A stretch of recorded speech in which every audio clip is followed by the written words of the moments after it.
श्री गुरुवे नमः। अखंडमंडलाकारं व्याप्तं येन चराचरं तत्पदं दर्शितं येन तस्मै श्री गुरुवे नमः। हम श्री एम के बारे में कुछ जानने का प्रयत्न कर रहे थे। वो हम अपनी हिमालय की यात्रा पर हैं। देखिए, मैं यहाँ पर थोड़ा सा आपको कहना चाहता हूँ कि कुछ लोग श्री एम को बाबा नहीं मानते हैं, मतलब आध्यात्मिक उससे जुड़ा हुआ नहीं मानते हैं। बहुत अच्छी बात है, मत मानिए, ये आपका अपना पक्ष है। पर जो उनकी यात्राएं हैं, हम उसमें से अपने लिए क्या लाभप्रद ले सकते हैं या क्या चीज़ सीख सकते हैं, वो हमें सीखनी है। हमें किसी उलझाव में नहीं पड़ना है, हमें अपनी आध्यात्मिक यात्रा की तरफ चलना है। हमें उससे कोई मतलब नहीं है कि वो है नहीं है या वो एक जादूगर है, जो भी हैं। तो श्री एम जो है अपने हिमालय की यात्रा पर है। तो आगे का अध्याय प्रारंभ करते हैं। जब मैं बद्रीनाथ पहुंचा तो दोपहर हो चुकी थी।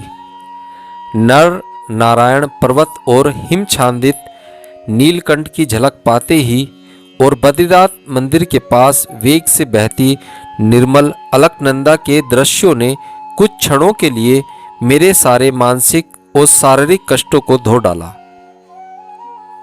मैं शांत, सम्माहित और प्रफुल्लित महसूस करने लगा।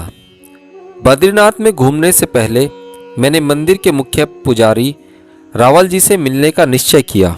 मुझे बताया गया था कि प्राचीन काल से ही रावल जी हमेशा केरल के नंबूद्री ब्राह्मण होते थे। विख्यात शंकराचार्य जी ने बद्रीनारायण को बौद्ध प्रभाव से स्वतंत्र करने के यह नियम बना दिया था कि मुख्य पुजारी केरल का नंबूद्री ही होगा। मुझे मलयालम में बोलने की ललक हो रही थी और मलयाली रावल जी से बात करने को मैं उत्सुक था। प्राकृतिक रूप से लगातार बहने वाले गर्म पानी के स्रोत तप्त कुंड में स्नान करने के पश्चात मैंने साफ कपड़े पहन लिए। मैंने प्रवेश द्वार से बद्रीनाथ को नमन किया और सड़क पार कर रावल जी के निवास स्थान की ओर चल पड़ा। कुछ देर इंतजार और रावल जी के सहायक से मलयालम में बात करने के पश्चात मुझे रावल जी के पास ले जाया गया।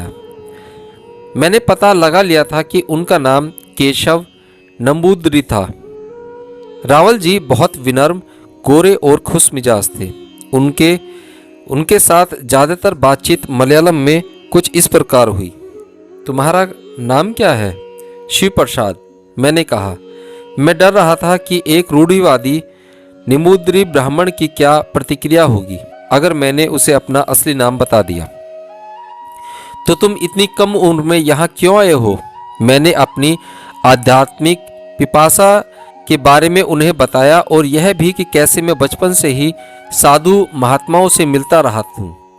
कटहल के पेड़ के नीचे उस रहस्यमय योगी से भेंट की घटना मैंने इस भय से छोड़ दी कि उसके बारे में बात करने की कोशिश करना ही बेकार होगा, क्योंकि हमेशा की तरह मेरी वाकनलियाँ मेरा साथ नहीं देंगी।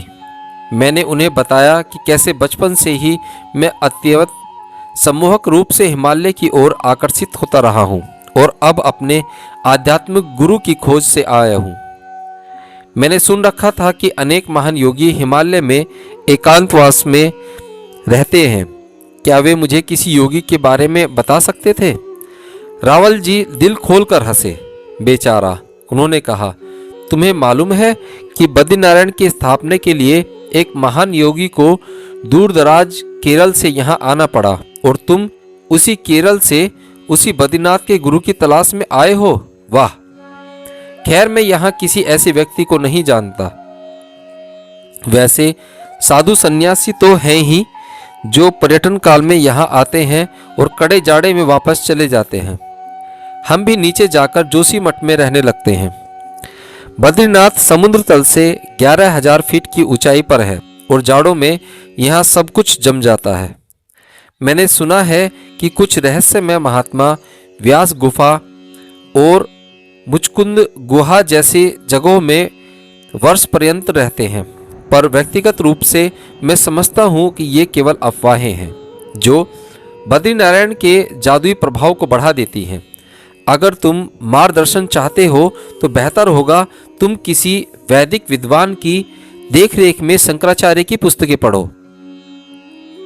उपनिषदों पर उनकी व्याख्या, विवेक चूड़ामणि इत्यादि संस्कृत जानते हो? थोड़ी बहुत, मैंने कहा। लेकिन मैंने आपके द्वारा बताई गई पुस्तकों के अंग्रेजी अनुवाद पढ़े हैं। नहीं, यह पर्याप्त नहीं है। अनुवादों में वो बात कहाँ? तुम्हें रहने के लिए जगह की आवश्यकता तो है ना?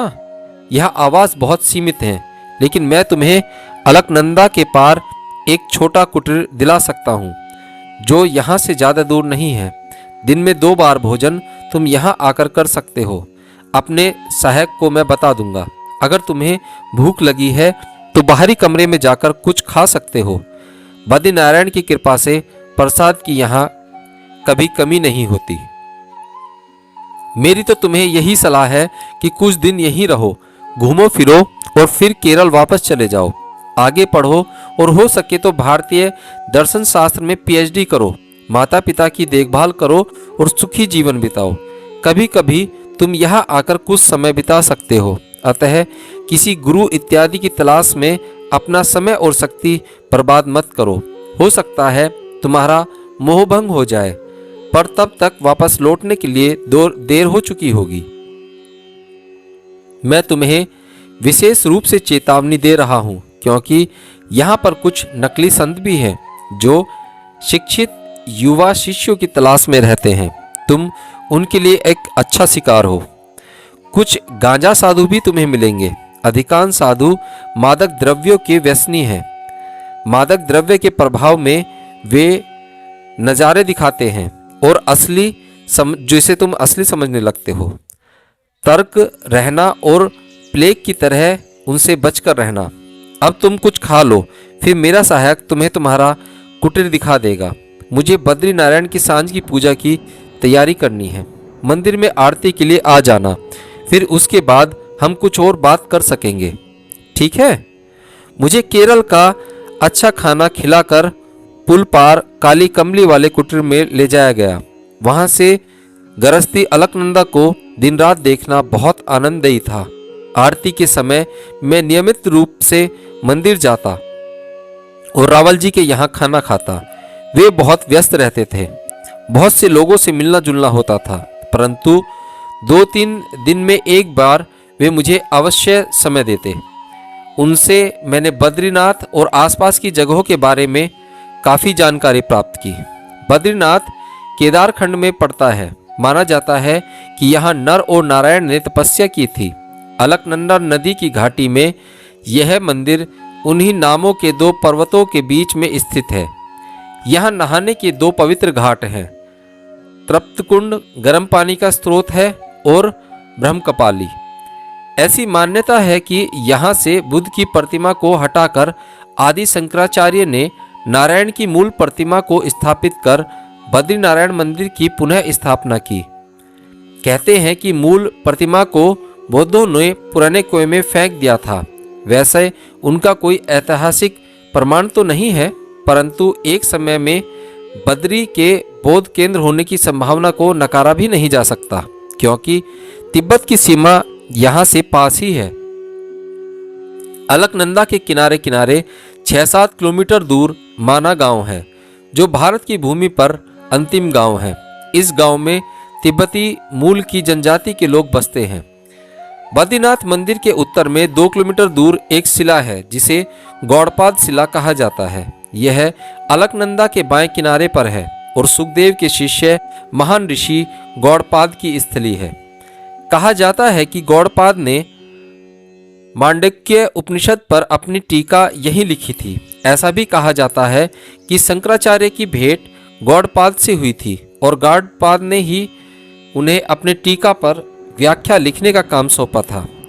वेदों का संकलन व्यास ऋषि ने व्यास गुफा में किया था, जो माना गांव के पास है।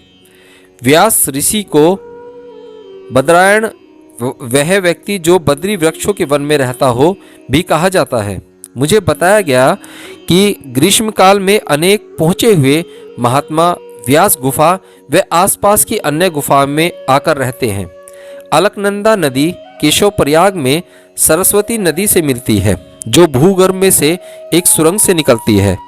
वहां से तिब्बत का रास्ता शुरू होता है और समुद्र तल से 18,000 फीट की ऊंचाई पर माना दर्रे से होकर ऊपर वसुंधरा प्रपात और स्वर्ण रोहिणी को जाता है। महाभारत के अनुसार यहाँ से ही विख्यात राजा युधिष्ठिर को इंद्र के रथ में स्वर्ग ले जाया गया था। बद्रीनारायण बड़ा ही रमणीक स्थल है। यह एक ओर हिमछादित पर्वत श्रेणियों से घिरा हुआ है और दूसरी ओर उससे अटखेलियां करता अलकनंदा नदी का वेग बहता हुआ जल है। यह जगह उन लोगों के लिए आदर्श थी जो एकांत में चिंतन मनन करना चाहते थे। मैं इसलिए था कह रहा हूँ क्योंकि उत्तरदायित्व न समझने वाले पर्यटकों की बाढ़सी अब सब कुछ बिगाड़ डालती है। इस भीड़ को पवित्रता की कोई समझ नहीं है। लालची दुकानदारों की अनगिनत दुकानें हर तरफ फैल गई हैं। वे असावधान यात्रियों की घात में बैठे रहते हैं। हाल ही की अपनी एक यात्रा के दौरान मैंने एक आदमी को रात भर के लिए एक सुंदर गढ़वाली युवती को बेचने का प्रयास करते देखा था। बद्रीनाथ के मेरे प्रवास के दौरान जिस दिन पहली बार वहां बर्फ पड़ी, वह एक ऐसा अविस्मरणीय अनुभव था जो हमेशा मेरे हृदय को खुशी से भर देता है। वह पूर्णिमा की रात थी और सारा स्थल ऐसे चमक रहा था मानो पिघली हुई चांदी का बना हो। लेकिन उन सुंदर दृश्यों में भी मुझे कोई खास राहत नहीं दी। रावल जी की इस टिप्पणी ने मेरी शंकाओं को और भी बढ़ा दिया कि मुझ जैसे शिक्षित व्यक्ति को यहाँ कुछ भी मिलने वाला नहीं था और मुझे केरल वापस चले जाना चाहिए। उन्होंने मेरे पहले से हिले हुए मन को और झकझोर दिया था। एक दिन कुटीर के सामने बैठे बैठे मैंने निर्णय लिया कि माना गांव जाकर उन गुफाओं में किसी महान योगी को तलाशूंगा और अगर वह कोई असली महात्मा नहीं मिला तो अलकनंदा में कूदकर आत्महत्या कर लूंगा। शायद मेरा पुनर्जन्म बेहतर परिस्थितियों में हो। मैं संदेहों और विषादों के अत्याचार को अब और सहन नहीं कर पा रहा था। मिलते हैं अगले अंक में।